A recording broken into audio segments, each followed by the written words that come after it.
شروع کرتے ہیں اللہ عز و جل کے بابرکت نام سے جو بڑا مہربان نہایت رحم کرنے والا ہے، اور حضرت محمد صلی اللہ علیہ وآلہ وسلم پر بے شمار درود و سلام۔ اللہ کے حکم سے 309 سال غار میں سونے والے اصحاب کون تھے؟ حضرت عیسیٰ علیہ السلام کے آسمان پر اٹھا لیے جانے کے بعد عیسائیوں کا حال نہایت برا تھا۔ لوگ بت پرستی کرنے لگے اور دوسروں کو بھی بت پرستی پر مجبور کرنے لگے۔ ان کے بادشاہ دقیانوس نے اپنے ظلم و ستم اور فوجی طاقت کے بل بوتے پر بہت بڑی سلطنت حاصل کی اور پھر اپنے لیے بہت ہی عالی شان محل بنوایا۔ غرور و تکبر کے ساتھ تخت پر بیٹھا، اپنے لیے کچھ وزیر اور کچھ محافظ منتخب کیے اور پھر حکومت کرنے لگا۔ کچھ عرصے بعد خدائی کا دعویٰ کرنے لگا اور اپنے دربار والوں اور دوسرے تمام لوگوں سے کہا کہ صرف میری اطاعت اور عبادت کرو، اور جو بھی میرے حکم کی مخالفت کرے گا اس کو سخت سزا دوں گا۔ اس طرح سے کچھ سال گزر گئے۔ ایک دن جب وہ غرور و تکبر میں مست اپنے تخت پر بیٹھا ہوا تھا، ایک آدمی تیزی سے دوڑتا ہوا آیا اور خبر دی، بادشاہ سلامت، ابھی خبر ملی ہے کہ ایک لشکر تیزی سے ہماری طرف حملہ کرنے کے لیے آ رہا ہے اور سرحد پار کرنے والا ہے۔ یہ خبر سنتے ہی دقیانوس کے چہرے پر ہوائیاں اڑنے لگی اور ڈر کے مارے اس کا چہرہ پیلا پڑ گیا۔ یہ دیکھ کر اس کا وزیر اور دربار والے بھی تعجب میں پڑ گئے کہ ابھی تو اس کو خدائی کا دعویٰ تھا، اب کیا ہو گیا ہے؟ اس کا ایک وزیر سوچنے لگا، دقیانوس خدا ہونے کا دعویٰ کرتا ہے اور لوگوں سے کہتا ہے کہ تمام چیزیں میرے قبضے میں ہیں، لیکن وہ خود بھی دوسرے لوگوں کی طرح ایک عام آدمی ہے، کیونکہ وہ بھی کھانے اور پانی کا محتاج ہے۔ کبھی خوش ہوتا ہے اور کبھی ڈرتا ہے، کبھی جاگتا ہے اور کبھی سو جاتا ہے۔ یہ کام تو خدا کے نہیں ہو سکتے اور یہ صفات خدا کے لیے مناسب نہیں۔ کچھ دن بعد اس کے ایک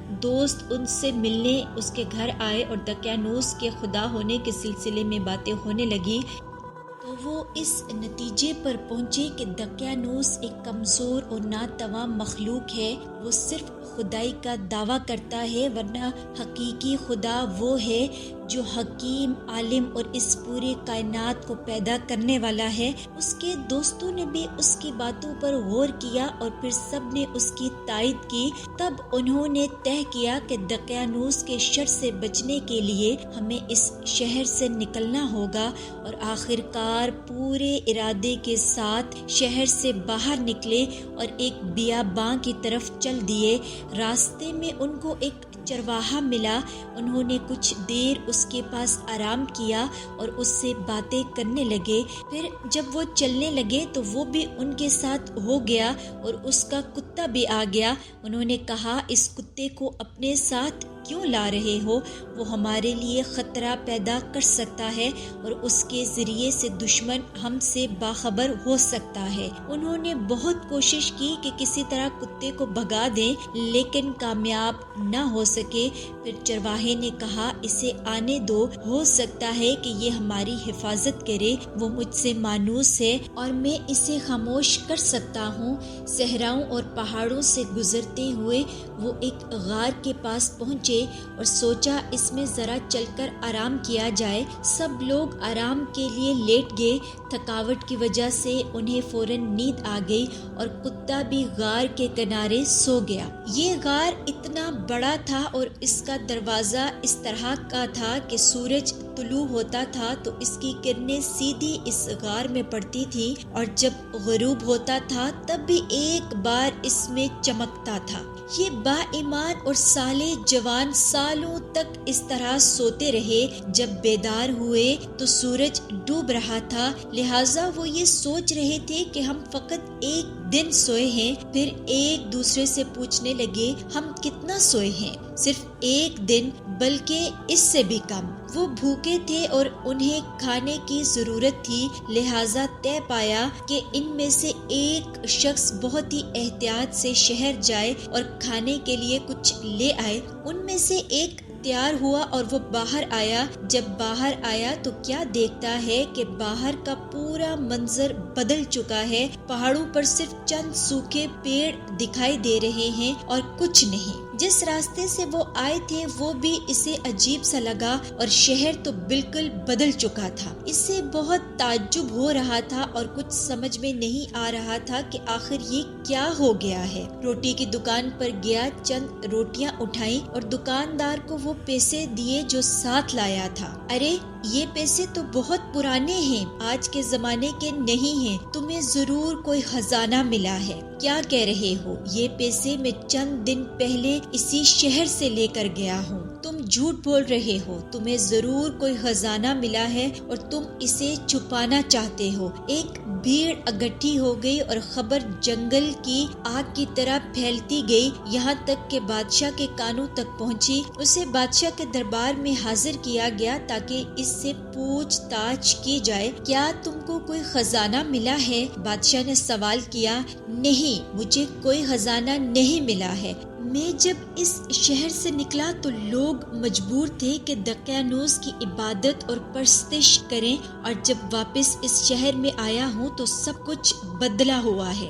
یہ کہانی شاید تم نے اس لیے گڑھی ہے تاکہ ہم کو بیوقوف بناؤ۔ تمہیں معلوم ہے کہ تمہارے پیغمبر جناب عیسیٰ علیہ السلام نے فرمایا ہے کہ اگر کسی کو خزانہ ملے تو اس کا 5واں حصہ اس سے لے لیا جائے اور باقی اس کے حوالے کیا جائے۔ آخر آپ لوگ میری بات کیوں نہیں مان رہے؟ میں اسی شہر کا رہنے والا ہوں اور جو کچھ کہہ رہا ہوں حقیقت ہے۔ کیا اس شہر میں تمہارا گھر بھی ہے؟ ہاں ہے، آئیے میں آپ کو اپنا گھر دکھاتا ہوں۔ بادشاہ اور کچھ دوسرے لوگ اس کے ساتھ گئے تاکہ دیکھیں کیا یہ صحیح کہہ رہا ہے۔ یہاں میرا گھر ہے، جی ہاں یہی گھر ہے۔ دروازہ کھٹکھٹایا گیا، ایک بوڑھے آدمی نے دروازہ کھولا اور پوچھا کون؟ کیا کام ہے؟ بادشاہ نے کہا اس شخص کا کہنا ہے کہ یہ گھر اس کا ہے اور اس کی کہانی بھی بڑی عجیب و غریب ہے۔ بوڑھے نے پوچھا تو اس جوان نے اپنا نام بتایا اور گھر کی کچھ نشانیاں بتائیں۔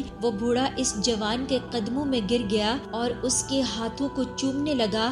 جو نام آپ نے بتایا ہے وہ تو میرے دادا جان کا نام ہے۔ بادشاہ سلامت، یہ سب وہ با ایمان جوان تھے جو ظالم بادشاہ دقیانوس کی حکومت سے بھاگ کر شہر سے باہر چلے گئے تھے، سچ کہہ رہے ہیں۔ بادشاہ اور دوسرے لوگ بھی اس جوان کا احترام کرنے لگے۔ پھر یہ طے پایا کہ غار میں چلا جائے تاکہ دوسرے جوانوں کا بھی دیدار کیا جائے۔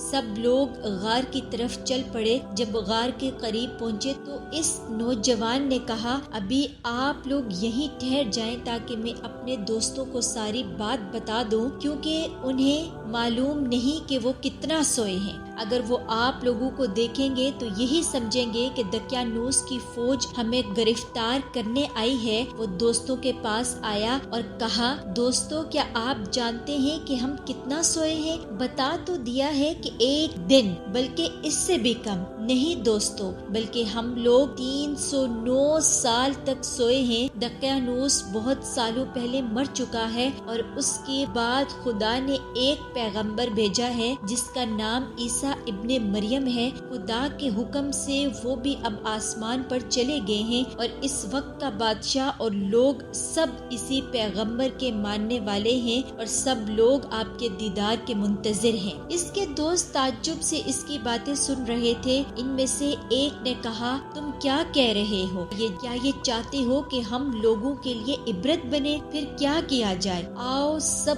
خدا سے دعا کرتے ہیں کہ دوبارہ ہم کو اسی طرح اپنی بارگاہ میں بلا لے۔ خدا نے ان کی دعا قبول کر لی اور وہ پھر سے ہمیشہ کے لیے سو گئے۔ جب بہت دیر ہو گئی اور وہ باہر نہ نکلے تو بادشاہ اور اس کے سپاہی اس کے اندر آئے اور دیکھا کہ سب کے سب اس دنیا سے جا چکے ہیں۔ بادشاہ نے حکم دیا کہ اس غار کو ایک عبادت گاہ کی شکل دی جائے تاکہ قیامت تک کے لیے یہ یادگار رہے۔ ان 7 لوگوں کو اس غار میں دفنا دیا گیا اور ان کے کتے کو بھی دفنا دیا گیا۔ یہ غار ترکی میں موجود ہے۔ اصحاب کہف کے نام کچھ اس طرح سے ہیں: یملیخہ، مکسل مینا، کشفوتت، تب یونس، کشافت یونس، ازرافت یونس، یوانس بوس، وقلبہم قطمیر۔